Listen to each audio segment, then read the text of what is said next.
Bismillahirrahmanirrahim. Assalamualaikum warahmatullahi wabarakatuh.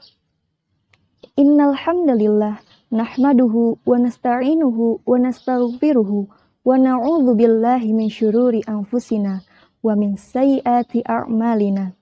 May yahdihillahu fala mudhillalah wa may yudlil fala hadiyalah. Asyhadu an la ilaha illallah wahdahu la syarikalah wa asyhadu anna Muhammadan abduhu wa rasuluh. Amma ba'du. Sahabat-sahabat Khadijah yang dirahmati Allah Subhanahu wa taala. Pada kesempatan kali ini, kita akan membahas tentang sosok wanita yang dicemburui oleh para bidadari syurga.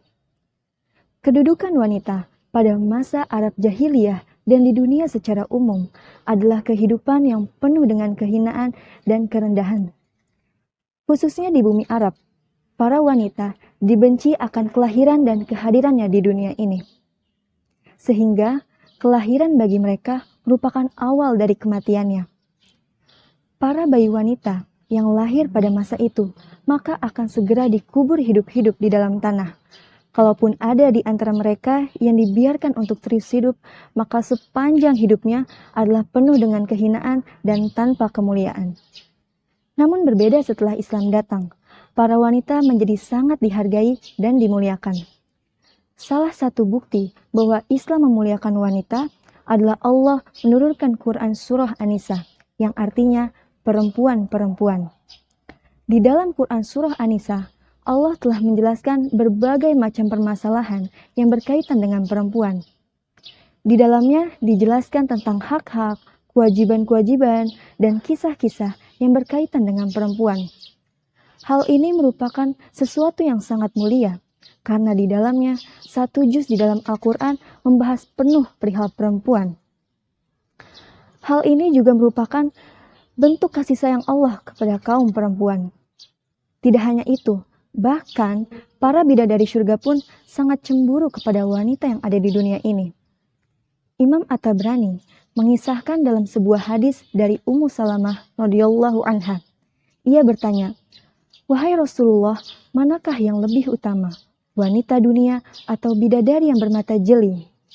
Kemudian beliau menjawab, "Wanita-wanita dunia lebih utama daripada bidadari yang bermata jeli. Seperti kelebihan apa yang nampak daripada apa yang tidak nampak."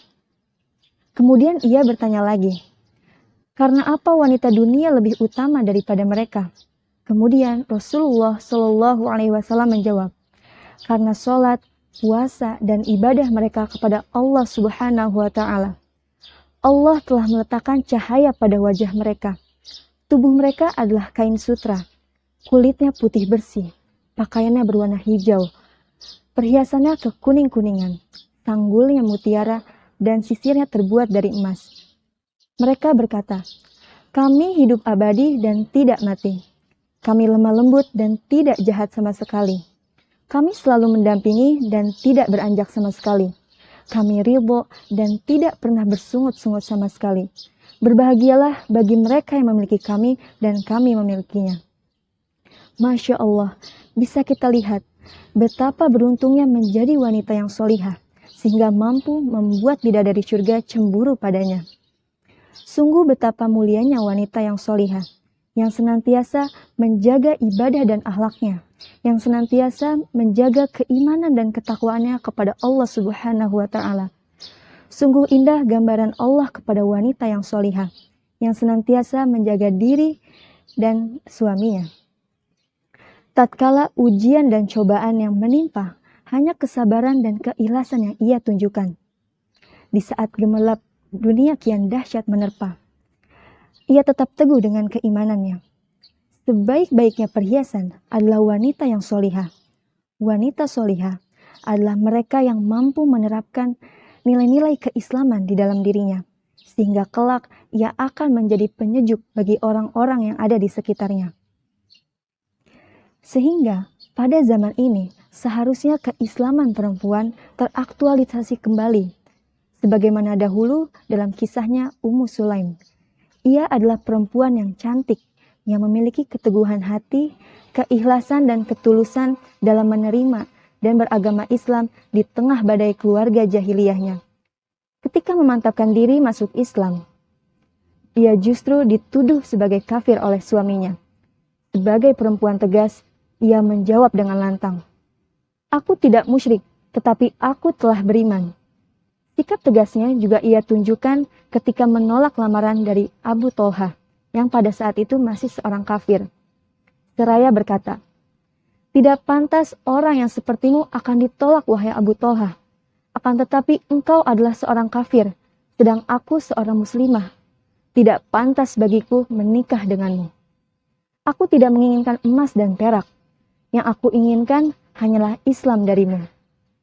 Bahkan Rasulullah Shallallahu Alaihi Wasallam pernah bersabda, "Aku belum pernah mendengar wanita manapun yang maharnya lebih mulia dari Ummu Sulaim, karena maharnya adalah Islam." Hadis riwayat An-Nasa'i. Maka sudah saatnya bagi kalangan perempuan untuk berani mengambil sikap tegas demi sebuah kebenaran. Janganlah sampai menukar kebahagiaan yang hakiki dengan kebahagiaan yang sesaat. Dan berpegang teguhlah pada Islam, sebagaimana yang sudah dicontohkan oleh Ummu Sulaim, yang mengabaikan nikmat-nikmat duniawi dan berpegang teguh pada Islam. Hal terindah bagi seorang wanita adalah bukan saat ia tersenyum ketika ia sedang bahagia, tetapi ketika butiran air mata terjatuh ketika ia sedang berdoa. Dan bukan karena kecantikan yang mempesona, tetapi karena akhlaknya yang sangat mulia. Dan bukan pula karena keelokan tubuhnya, tetapi karena keteguhan imannya dalam menjaga auratnya dan taat kepada suami. Maka ia adalah permata yang dirindu dan embun yang dinanti. Itu saja yang dapat saya sampaikan, semoga bermanfaat. Wassalamualaikum warahmatullahi wabarakatuh.